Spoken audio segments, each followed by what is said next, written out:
رئیس جمهور بشی چیکار می‌کنی برای ایران؟ سوال خیلی سختیه، من در اون حد نیستم. احمدی نژاد هم در اون حد نبود.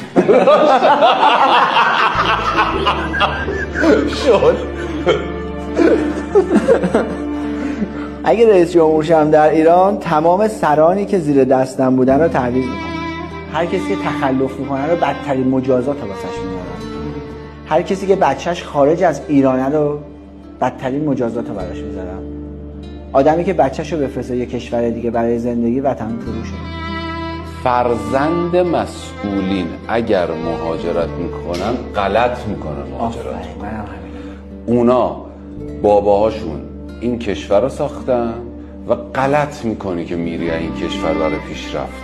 بابات که عرضه پیشرفت ساختن پیشرفت در این کشور نداشته، اونم غلط میکنه که مسئوله. هر مسئولی که فرزندش تخلفی میکنه از مسئولیت بذارنش کنار، به خاطر اینکه اون کسی که نتونسته خونش رو درست و سازماندهی شده تربیت کنه و مدیریت کنه، حتما نمیتونه مدیر خوبی تو جامعه باشه.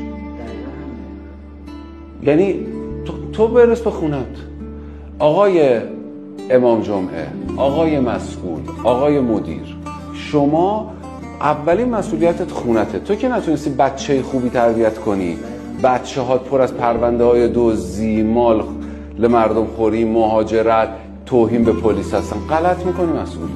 تو برو خونت رو درست کن.